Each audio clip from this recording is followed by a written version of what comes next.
Top focus right now is China. China's People Liberation Army has deployed 6 warships in the Middle East as tensions continue to escalate in the region due to the ongoing war between Israel and Hamas. Chinese media reported that the warships had left Muscat shore on the 14th of October to an undisclosed destination.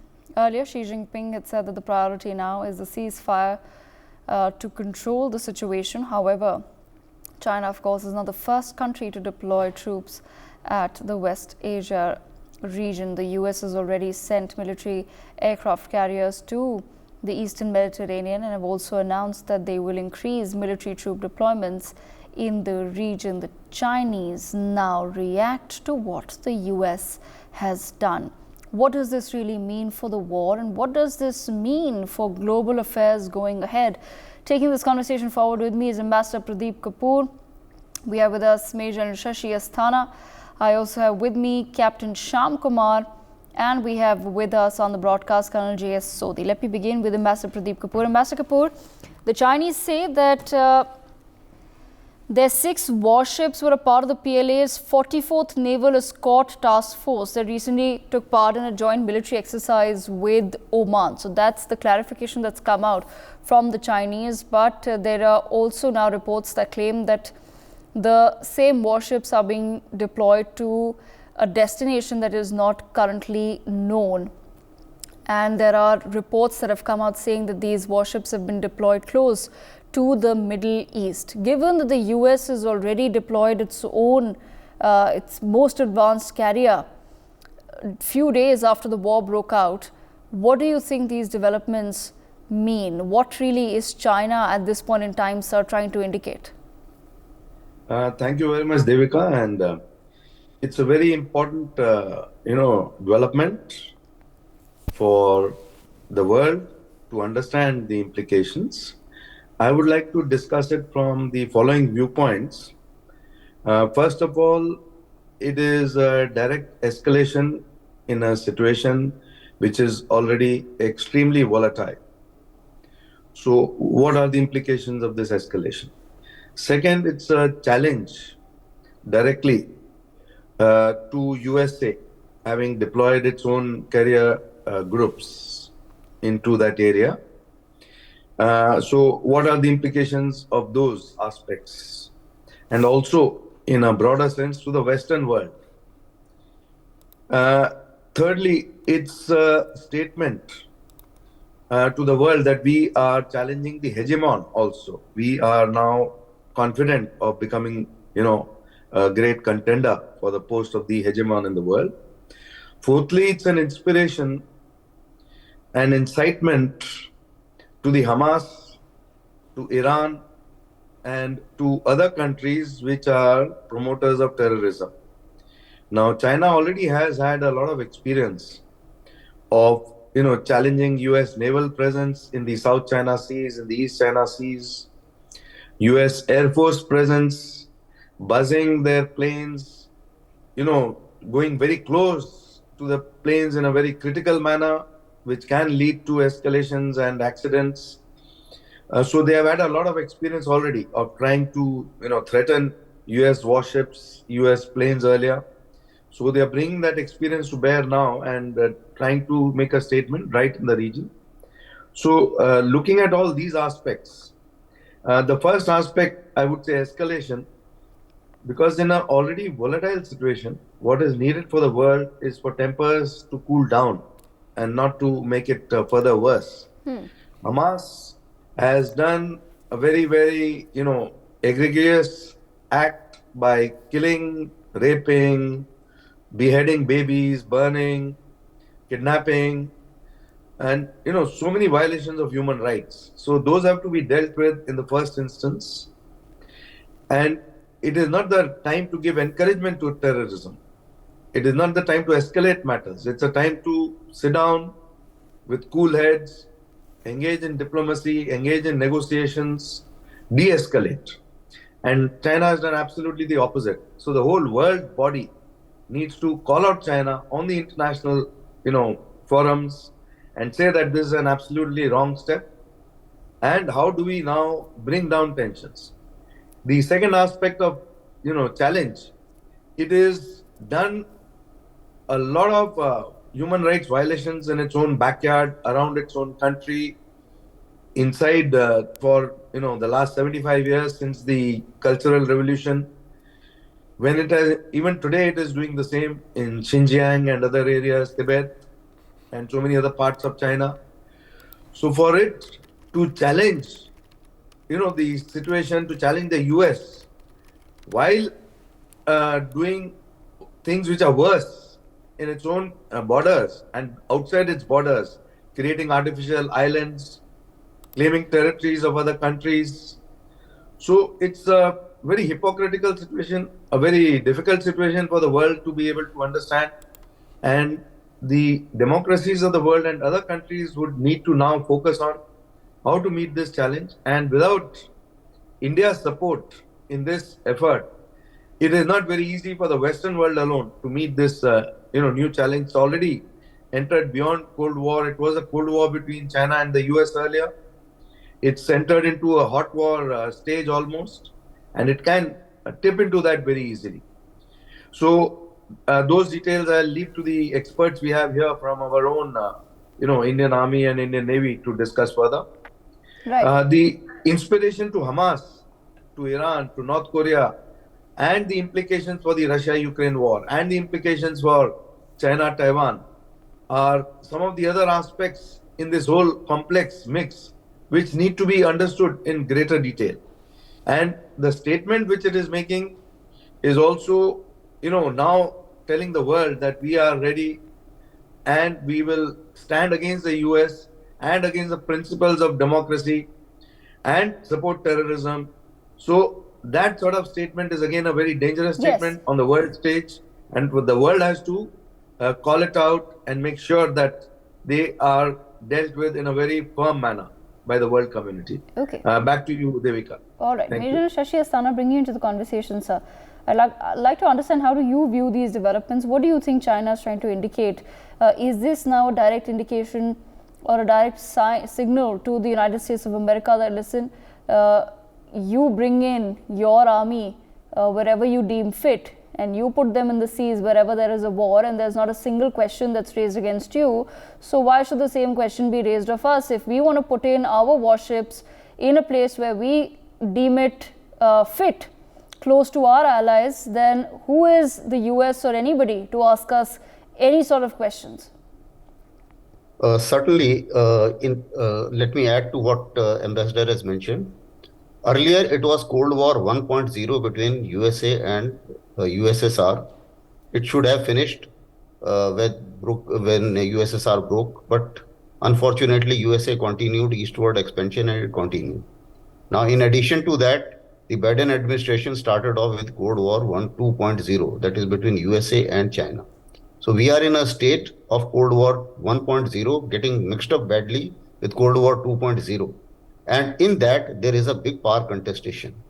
In this contestation, any incident in the world, that is, it will be utilized by both powers to prove that they can play up to each other. That's one part of it.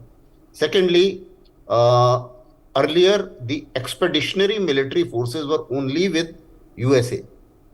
Thereafter, the expeditionary military forces have started off. Now China has built up its military and built up the naval arsenal, and its naval arsenal as of now is the largest. It may not be best in the combat capability, but it is certainly the largest naval arsenal in the world, more than the United States also. Thirdly, USA has been coming up with a premise that in international water I can deploy my aircraft carriers or my naval assets anywhere. Now, China is also doing the same, that if you can deploy, then we can also deploy these assets anywhere. Now, as far as the assets per se are concerned, they are not as strong as what US has deployed. The sense which I make out of it is, firstly, it is to boost Iran's morale. Right. Secondly, they will generally deploy in the area of somewhere near Djibouti and not go to Mediterranean. And that will also be counted as Middle East. Thirdly, as far as these assets are concerned, if you see, they are more of a protective assets or convoy protection assets kind of thing, escort task force as they call it. Now, in this escort task force, I think they are also worried that if there is a naval exchange between Iran and USA, maybe that the Gulf get blockaded. In that case, they may have to escort their oil convoys, and that also may be in their mind as far as they are concerned. Thirdly, and lastly, it's certainly a message to USA as far as the hegemony is concerned, because they are giving a challenge. And also, if you see, China had brought up a UNSC resolution along with others for ceasefire, but USA vetoed it. So now they have to see show USA also in bad light that you can't be hypocritical that destruction of infrastructure by Russia is a human right violation, and destruction of Gaza Strip is not a human right violation. Yeah. So this also they would like to call it out, and I think they did it adequately in UNSC. So these are some of the indicators which China is giving with this deployment. Devika. Okay, Captain Shyam Kumar, US and China are unlikely to ever be in a direct confrontation with one another. So at best, whatever is happening currently is simply one nation posturing against the other in terms of who has the bigger hand as far as countries or allies are concerned. Is China now giving a tough fight to the United States of America, at least so far as the Middle East is concerned? Because we all know that in the coming decade, all eyes, and as far as most wars are concerned, are expected to be fought in the Middle East and over alliances with the Middle East. Thank you, Devika. You have posed two questions. One is about the diplomatic aspects of alignment and the reaction of the countries. And the second one is naval power. I, being a naval officer, and enough has been heard from the last two panelists about the diplomatic endeavors and the little bit of strengthening naval angle I'd like to bring in here, and which is very important. First of all, we must know that our viewers are expected to be aware the Somalian coast is full of piracy. And from 2008, the international organization, the maritime organization, UNCLOS, and the United Nations Charter has decided to put in warships and carry out escort missions in the Gulf of Aden and Somalian coast, and so as in the Malacca Strait.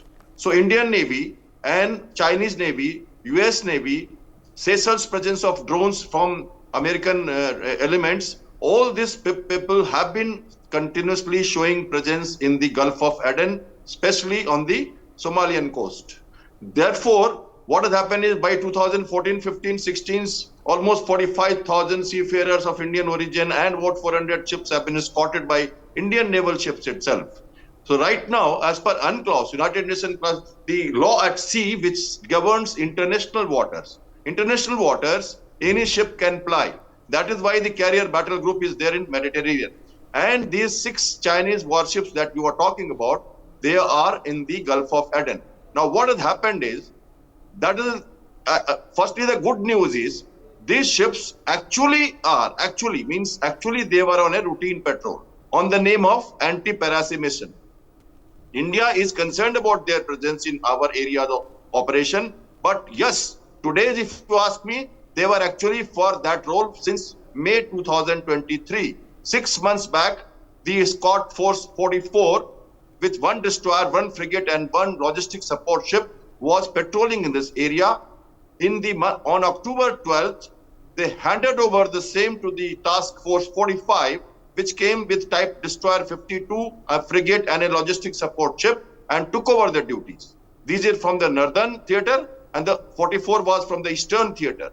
Having handed over the duties, these 3 ships moved to Oman for a normal goodwill visit. Right. And after completing the goodwill visit, they went to Kuwait. And 4 days back, they have left Kuwait after carrying out exercise on an unknown destination. And most probably, they will remain in that area. So the good news is, they were actually as per the part of normal operation. As far as the war is concerned, conflict is concerned, obviously they are Yemen, Houthi, and firing of 4 missiles engaged by the USS Kearney in Red Sea is a link which could happen, which I spoke on some other channels 2 days back.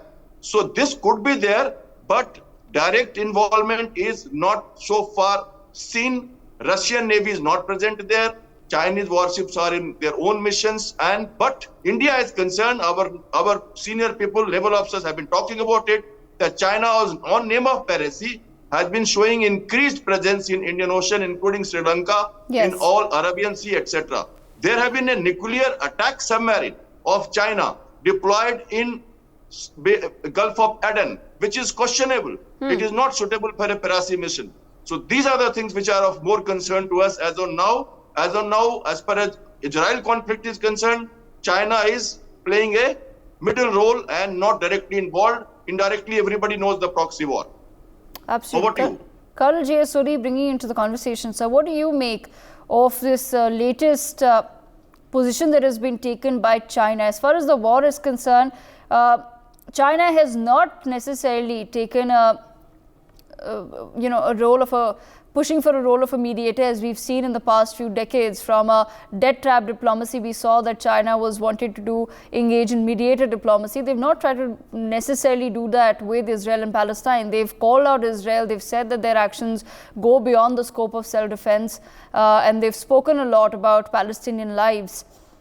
But as far as giving out a signal or posturing against the United States of America is concerned, do you feel that China is perhaps moving ahead with that sole aim in mind right now? Jai Hind, Devika. It's my honor to be on a news channel and a privilege to be with the esteemed co-panelists.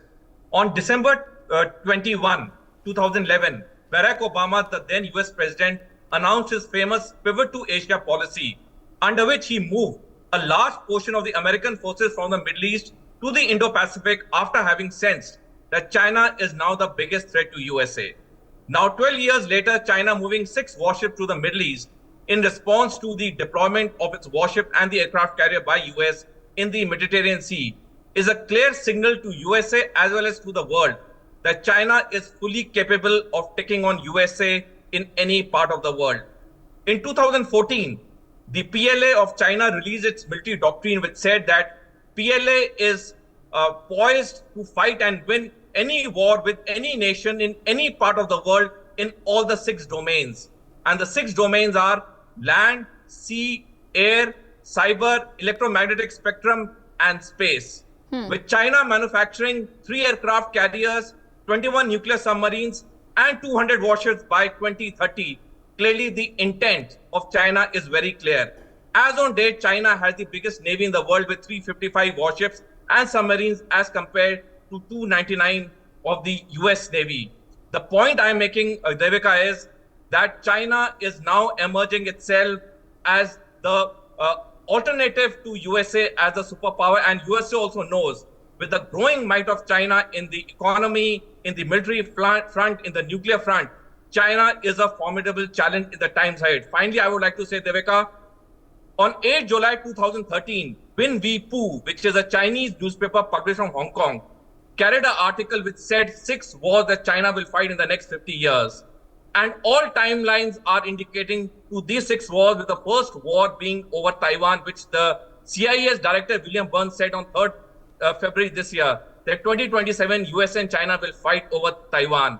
The world has to realize that China is now a formidable force and USA's days of ruling the world are over. Right, absolutely. Ambassador Pradeep Kapoor, as far as the US-China equation is concerned, we've seen, of course, that problem started with the previous administration. Of course, they've been going on for many decades, but really became highlighted in the public eye when there was sort of direct confrontations. And we've seen now that equation moving into different aspects of the world, as we've seen with the Russia-Ukraine war, as we now see with the Israel-Palestine war. We've now read a few days ago that US has once again put sanctions against 3 Chinese companies for supplying components of ballistic missiles to Pakistan. All of these, each and every move that is being made by China, none of this is happening in isolation.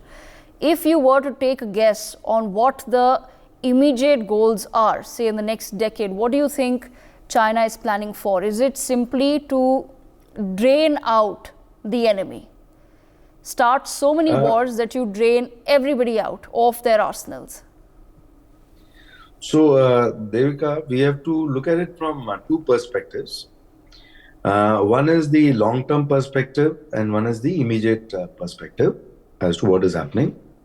In the long-term perspective, yes, that is the aim to sort of slowly, keep on slicing away at the power of the US and its allies and keep on increasing their own presence, increasing their own footprint, increasing their own capacities to challenge the US hegemony. And they have not made they are not hiding it. They are stating it up front also in so many ways. So it is for the world to understand this.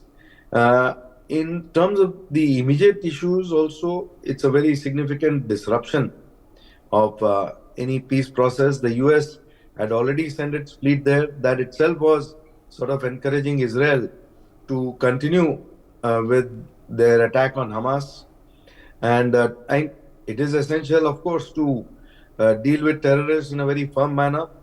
So that was also an indication that the terrorists have to be, dealt with and eliminated. But for China now to come in and disrupt the entire situation is a very significant aspect. But its impact on US-China relations and the future, growth and development of the world itself and what impact it will have.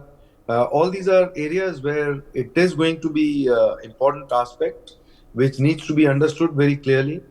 The Russia-Ukraine war itself is a serious, disruptor of the world growth, world development, world peace. Now the Middle East, and tomorrow, if there is any direct sort of, incident between the Chinese warships and the US warships, for the situation to go out of control very, very fast will become very easy. Now, even if Iran tries to create some disruption by attacking Israel in whichever way it can, and China tries to come to the assistance of Iran in that effort, again, that can create a extremely serious escalation for the world to deal with. So my point is that this is not a time for escalation. This is a time for de-escalation. This is a time for cooling down the temperatures. This is a time for seeing the future of the world. This is a time for seeing how terrorist organizations like Hamas can be dealt with so that they do not have the capacity to create what, incidents they created, the aggression and the violence that they created, which was shocking, which was of a scale which was beyond the ISIS also. So how do you deal with those aspects for the world? So that is what is essential, but not this sort of escalation. Back to you, Devika. But Ambassador Kapoor, just a follow-up question on that. You say, of course, that the time is for de-escalation, and I believe that a country like India perhaps does follow that principle, right? India has never been the one to ever start a war. We may have been the ones to end certain wars, but we've never started one. For countries such as China or even the United States of America, do you think that their leadership currently understands this, and do you feel that there is a possibility of maybe China entering the war by providing support to Iran, or is that not a possibility right now? Just your assessment. Well, that is a distinct possibility because Iran has been making statements about destruction of Israel, about wiping off Israel from the map, and about supporting Hamas in very clear language. The one country, as you mentioned, Devika, is India, which can help in the efforts to bring a sort of balance into the situation, to bring some sense into this madness. And India's role is very important for both the sides to sort of come to a point where the de-escalation starts. So India definitely has to step in because the respect for India on, amongst adversaries is very, very high. And the capacity for India to, bring a balanced solution to the situation is far greater than any other country can do at this stage. Back to you, Devika. Right, absolutely. Major Shashi Asthana, same question to you, sir. Just if we were to sit and assess what could China's possible role be as far as this war is concerned, do you think that China is currently in a position to perhaps enter the war in a direct manner by extending support to one of its allies in the Middle East, or is that too far-fetched for the current scenario? Also keeping in mind what China is currently facing in the South China Sea. Now, that's a dispute that's been going on for decades, and we have seen how there are nations such as the Philippines that are now standing up to China in the South China Sea. They've gone ahead, they've removed Chinese barricades from the water. There have been maritime confrontations. Do you feel that in such a situation where China may be now facing a little bit of heat and pressure in the South China Sea, that they'll still come in to extend support, or will they perhaps claim that they will support, but when the time comes, they'll simply sit and watch, and like I said, just watch all the countries involved drain out their assets, their economies, and their arsenals? China will not enter this war. I am very clear. If they did not enter the war in Russia, Ukraine, where they have the partnership beyond with no limits, certainly they are not going to enter this. Secondly, the small fleet which they have put in, or which is being talked about, is nowhere in comparison to what USA has and the maritime capability of USA. Notwithstanding how much ships China has, as far as the maritime capability of USA, anywhere outside the shores of China is much more than China, and China knows about it. So this equation doesn't hold good. Secondly, Chinese are very smart. Their total aim is that USA's influence from Middle East should go away and their footprint should go. Yes. This is the ideal opportunity if they can give us soothing messages to the Middle East and talk for them. All the Middle East countries, they feel that their influence will increase. And Chinese are best traders. They don't believe in fighting too much. Their basic concept is win without fighting. And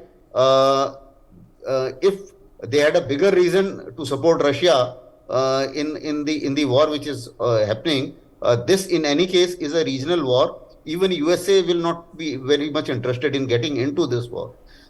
They are somehow trying to convince Israel, or trying to help out Israel, so that the political problem and the brutal action which Hamas has taken, the Hamas is punished in some manner. Now the biggest problem where Israel as well as US are stuck with, as to punishing is fine, but how and at what cost is the issue. One quick question I want to ask you, sir.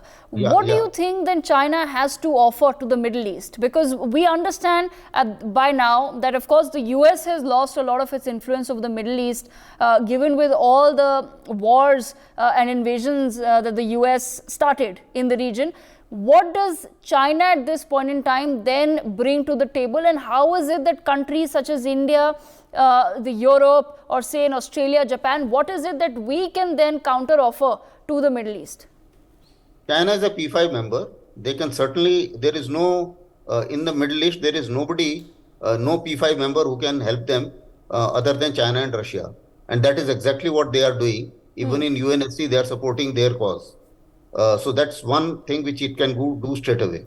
Militarily, neither US nor China, none of them is interested in getting into a fight in Middle East. Okay. They have better areas to fight. If South China Sea is certainly a little more important, and there are the chances of accidental triggers are much more than the Middle East.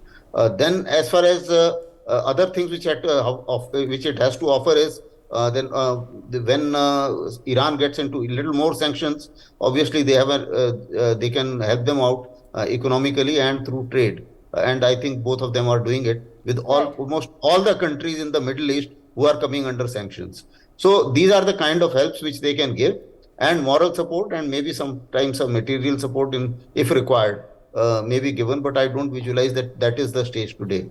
Today the basic problem is of the hostages and how to hammer Hamas without getting into the human rights violations of killing innocent people in Gaza is the biggest question mark, which not very many people can find answers to. Right, absolutely. I've run out of time, but I thank all of our panelists for joining us to take this crucial conversation on China forward. For more such videos, subscribe to the NewsX YouTube channel, hit the bell icon.